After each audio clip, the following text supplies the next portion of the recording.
Kajian Kitab.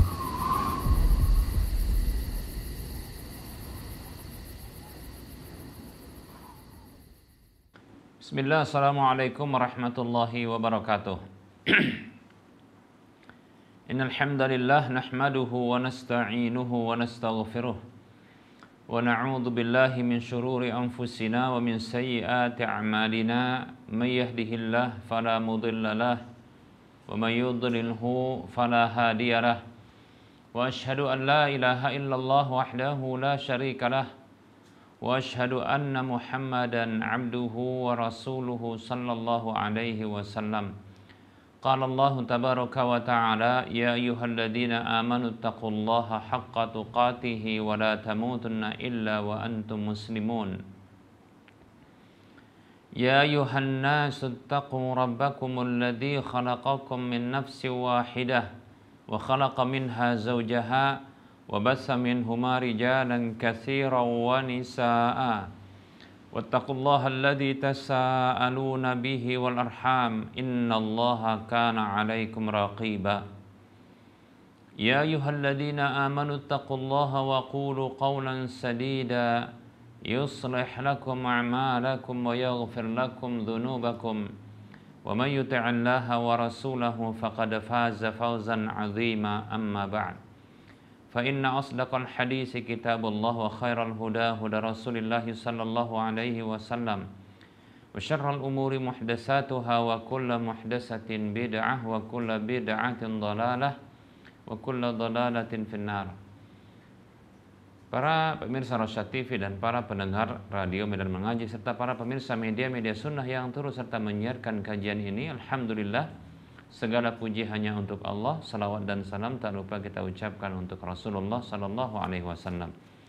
Kita lanjutkan bahasan kitab Minhajul Muslim di bab yang keempat tentang ibadah dan masih membahas tentang hukum-hukum penyelenggaraan jenazah. Dan kita masih bahas ya kondisi di mana seseorang itu sakit yang menghantarkan sampai kematiannya, maka ada beberapa hal yang selayaknya dilakukan.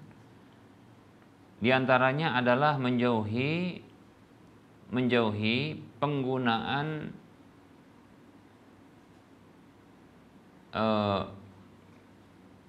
tamimah, yaitu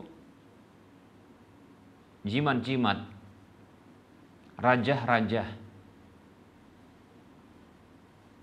Tahrimut tamaimi wal azaimi, yaitu haramnya menggunakan jimat-jimat dan rajah-rajah.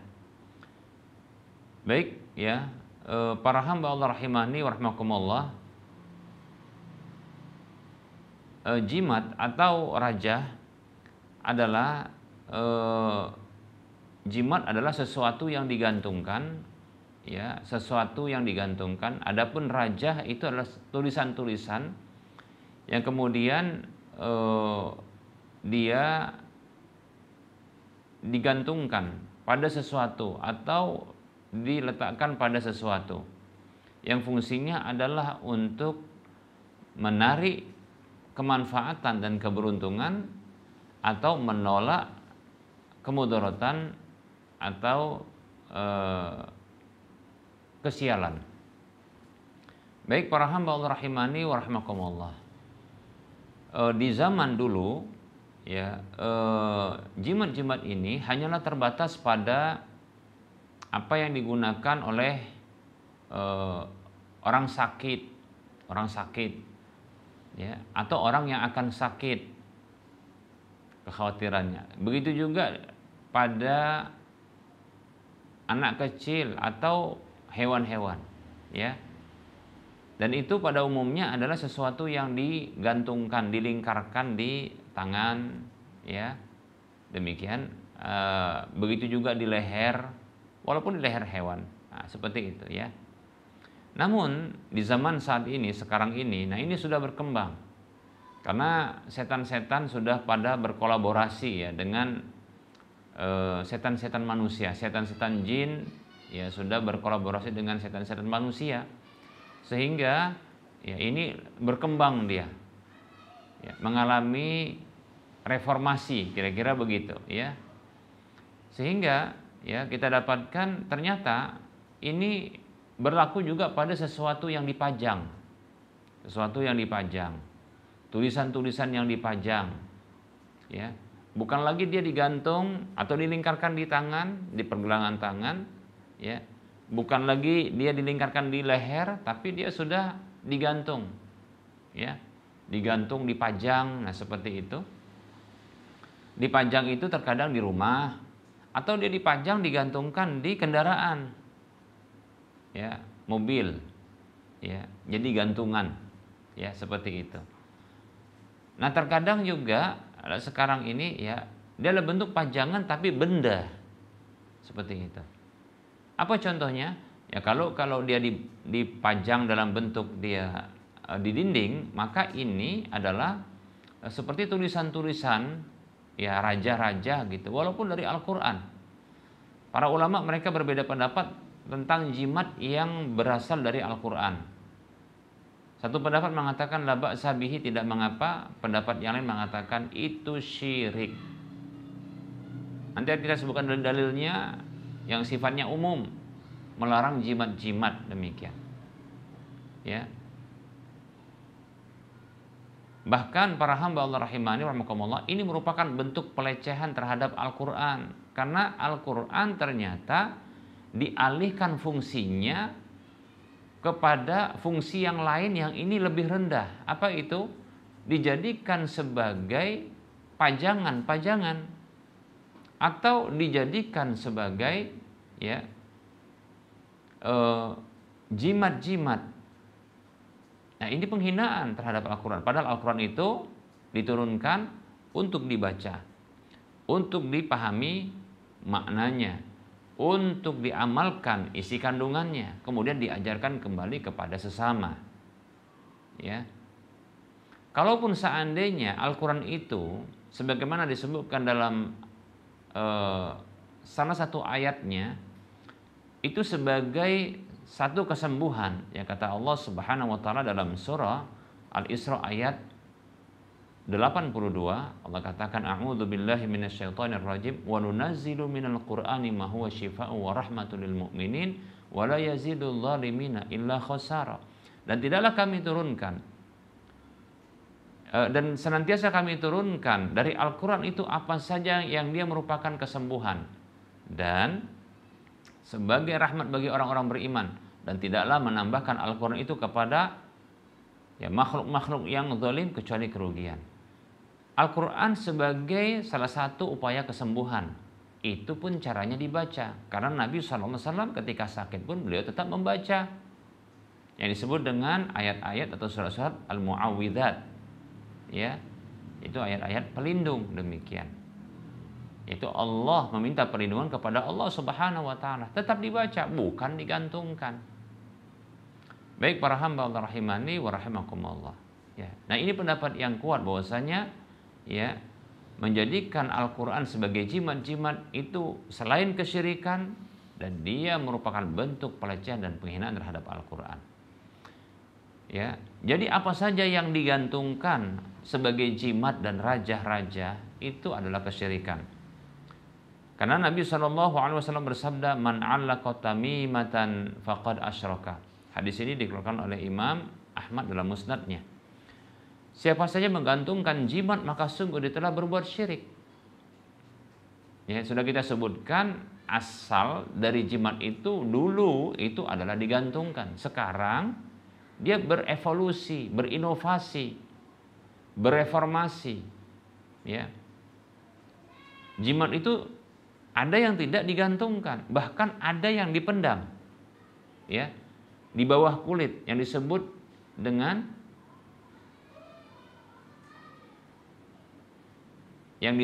apa? Ya, yaitu saya lupa namanya. Seperti kalau wanita itu ada juga yang dipendam, ya. Ya. Nah, ini fungsinya adalah untuk mendatangkan maslahat, ya, untuk mendatangkan maslahat. atau menolak mudarat.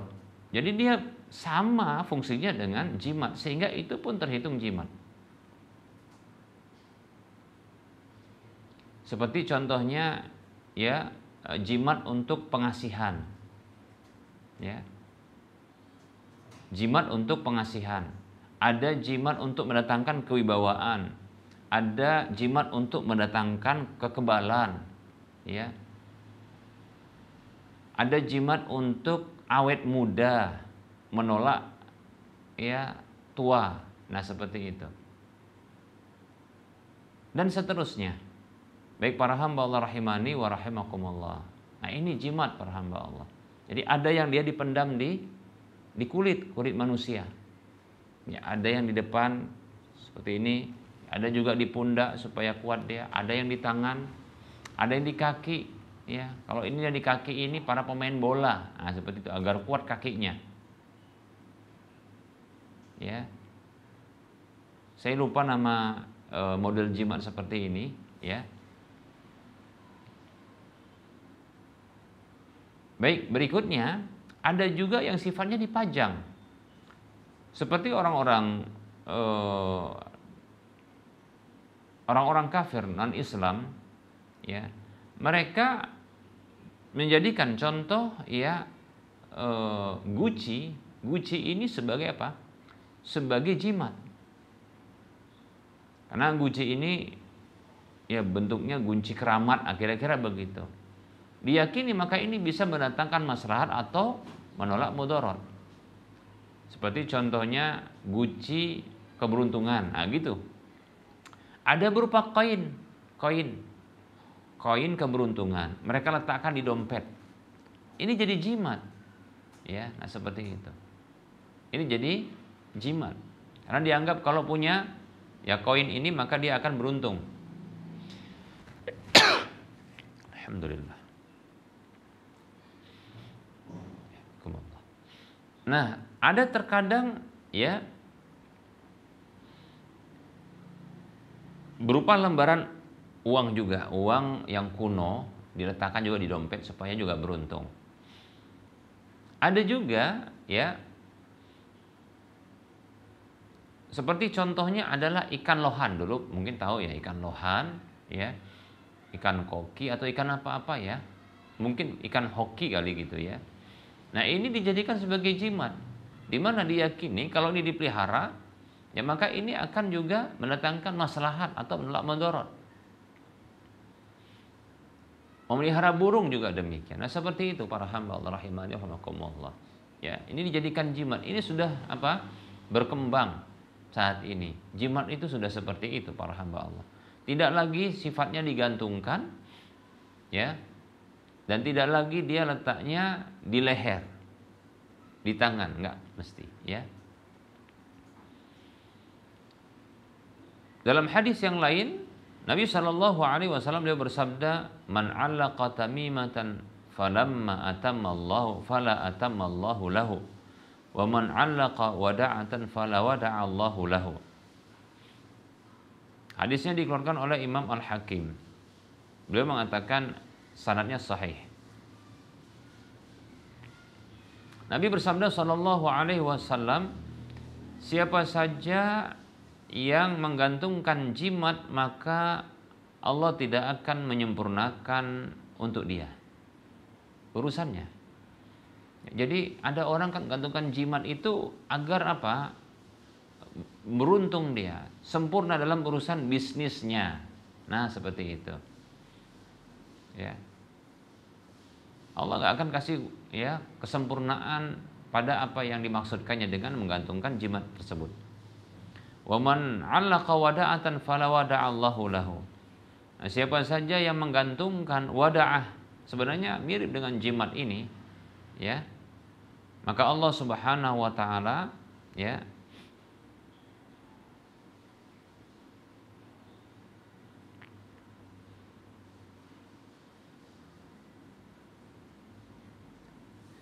tidak akan ya memberikan pemisahan terhadap dirinya, ya. Ya mungkin wadaah ini ya digunakan oleh seseorang itu untuk dia menjauhkan dari sesuatu, ya.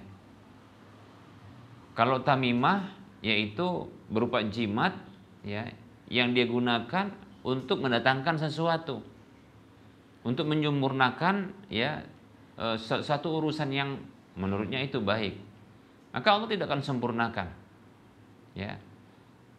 Kalau ada orang yang dia pengen pakai jimat tapi fungsinya untuk menolak sesuatu, maka Allah Subhanahu wa taala tidak akan pisahkan dia dari sesuatu itu. Baik para hamba Allah, rahimani wa rahmakumullah.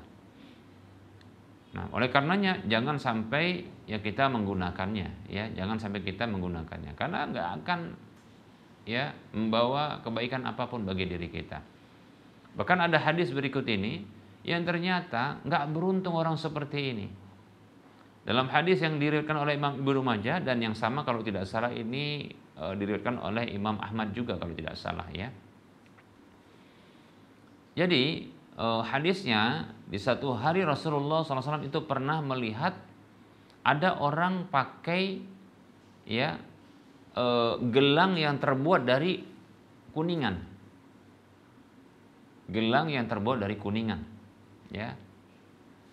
Nabi pernah melihat itu, maka Nabi mengatakan, waihaka mahadihi, celaka kamu, ini apa?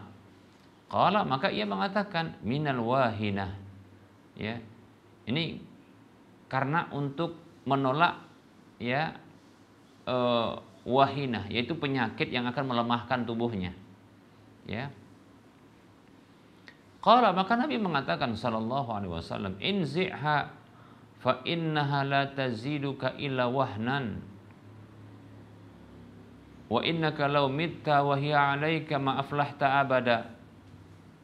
Lepaskan, kata Nabi. Lepaskan, buang, kata Nabi. Karena sesungguhnya hal itu tidak akan menambahkanmu kecuali kelemahan saja. Jadi bukan malah kuat. Yang tadi maksudnya dipakai ini, yaitu gelang yang terbuat dari emas itu, terbuat dari kuningan itu, ya. Itu maksudnya adalah agar menolak dari penyakit yang akan membuat, ya, lemah tubuhnya. Nah, malah ini, ya, tidak akan menambahkan kepadamu kecuali kelemahan saja. Wahnan ini bisa maknanya dosa, ya, maknanya kesesatan, maknanya juga kelemahan, demikian. Lepas itu, kata Nabi, lepas. Lalu Nabi mengatakan, wa innaka law mitta wa hiya 'alaika, sesungguhnya andaikan engkau meninggal dunia dalam kondisi ia ada padamu, maaflah tak abada, engkau tak akan beruntung selamanya. Na'udzubillah min dzalik, ya. Coba perhatikan yang seperti ini, ya. Makanya kita dapatkan terkadang ada orang yang susah mati, ya. Saya menduga dengan dugaan kuat orang-orang yang susah mati. Saya mungkin karena perkara faktor-faktor lain, ya. Barangkali bisa diduga adalah orang-orang seperti ini punya sesuatu yang menjadi simpanan, ya. Apakah itu mungkin, ya, sesuatu yang dipakai? Oh, tadi bahasa yang kita sebutkan susuk, ya, saya lupa. Susuk itu sesuatu yang dimasukkan ke dalam tubuh, ya, kulit biasanya, susuk. Ada susuk untuk pengasihan, susuk untuk awet muda, ya, menolak tua, ya, susuk untuk kewibawaan, susuk untuk kekuatan, nah seperti itu, ya, susuk namanya. Baru saya ingat, ya, susuk. Nah, ada orang yang terkadang pakai susuk ini, ya, untuk hal-hal seperti ini. Nah, ini tadi sudah kita katakan itu termasuk kesyirikan. Kenapa kesyirikan? Yang Nabi katakan itu kesyirikan, ya. Dalam hadis yang lain Nabi mengatakan, innar ruqa wat tamaima wat tiwalata syirkun. Sesungguhnya jampi-jampi, ya, kemudian adalah jimat-jimat dan pelet. Nah, itu adalah syirik, kata Nabi. Itu hadis yang lain. Baik para hamba Allah rahimani wa rahimakumullah, ya. Nah, itu syirik. Nah, susuk termasuk para hamba Allah karena dia berfungsi seperti jimat. Dia berfungsi seperti jimat. Orang yang menggunakan, memakainya itu menginginkan manfaatnya, yang itu hanya Allah Subhanahu wa taala. Cobalah dikatakan ingin kekuatan, Bagaimana bisa sesuatu yang kecil ini bisa menjadikan itu kuat? Demikian, ya. Dimasukkan ke dalam kulitnya, demikian. Untuk kewibawaan, untuk keperkasaan, untuk kekuatan, ya, untuk awet muda dan seterusnya. Untuk kekebalan bahkan ada, ya. Nah, ini syirik, susuk tersebut, ya. Nah, kadang orang mau memakai sesuatu jimat-jimat ini yang tersembunyi seperti susuk, terkadang ada juga di pinggangnya, ya. Kadang ada juga yang sifatnya dipakai seperti contohnya tali pinggangnya. Di pinggang itu diikatkan dia dalam bentuk ikatan. Kadang di tali pinggang, bahkan tali pinggangnya itu juga dianggap dia sebuah hal yang jimat, ya, yang bisa mendatangkan kemaslahatan, menolak kemudaratan, seperti itu. Terkadang juga ada pakai cincin, apalagi zaman-zaman dulu batu cincin lagi viral, ya. Nah, itu saya dapatkan, ya, penjelasan seseorang yang tobat dari model perdukunan dan jimat-jimat, ya. Orang itu mengatakan bahwasanya batu-batu yang dijadikan sebagai hiasan cincin itu, batu-batu cincin itu potensi jin setan itu akan berdiam padanya. Potensi, ya. Potensi besar. Oleh karenanya ketika ada bisikan dan ajakan-ajakan untuk menjadikan itu jimat, hilangkan. Nah, seperti itu. Bukan tidak boleh pakai cincin, boleh, tapi jangan ada keyakinan apapun kecuali hanya sebagai hiasan. Cincin silakan. Ya, baik laki atau perempuan. Hanya saja laki-laki tidak boleh memakai cincin emas. Ya. Kata Nabi SAW, "Hurrima libasul hariri wa dhahabi 'ala dzukuri ummati wa uhilla li inasihim au li nisaihim." Kata Nabi SAW, diharamkan, ya, menggunakan sutra dan emas bagi laki-laki dari umatku dan dihalalkan bagi wanita mereka. Nah, seperti itu. Baik, ya. Nah, ketika laki-laki pakai cincin, jangan ada keyakinan apapun kecuali hanya sebagai hiasan. Nah, seperti itu. Baik, ya. Nah, ada orang terkadang yang punya jimat-jimat ini tersembunyi. Bahkan ada sesuatu yang menjadi rapalan, bacaan-bacaan, ya. Begitu juga tirakat itu yang tersembunyi. Nah, ketika meninggal dunia sulit matinya. Dan itu sebagai siksaan bagi dia. Lihat apa kata Nabi sallallahu alaihi wasallam, "Wa innaka law mitta wa hiya 'alaika ma aflahta abada." Ya, sesungguhnya engkau apabila meninggal dunia dalam kondisi itu ada padamu, maka tidak akan, ya, beruntung selamanya. Lihat, ya. Maka perhatikan, ya, bagi yang punya jimat-jimat, ya, segera, ya, hilangkan jimat-jimat tersebut, musnahkan, bakar dia, ya. Itu hanya menambahkan kelemahan bagi kita, ya. Ya, bagaimana tidak? Ya, kita bergantung kepada benda-benda yang hina seperti ini, ya. Bagaimana kita lebih kuat ketimbang benda-benda ini? Guci walaupun dia kuat, kita jatuhkan pecah dia, kan begitu. Apalagi keris yang kita pajang itu kita bakar, lumer dia, kan begitu. Apalagi sekedar contohnya hanya tulisan-tulisan raja-raja dalam kertas, lalu dibungkus, lalu dilipat-lipat, lalu dimasukkan ke bentuk kebuntelan, kemudian kita pakai seperti itu kalau dibakar rusak dia. Bagaimana kita bisa bersandar kepada hal-hal seperti ini, ya, untuk bisa menolak sesuatu yang dikhawatirkan, yang telah, ya, Allah jadikan sebagai sebab kematian contohnya. Atau seperti, ya, tua ini kan alami. Tidak ada orang yang bisa menolak tua ini. Para hamba Allah rahimani wa rahimakumullah. Ya.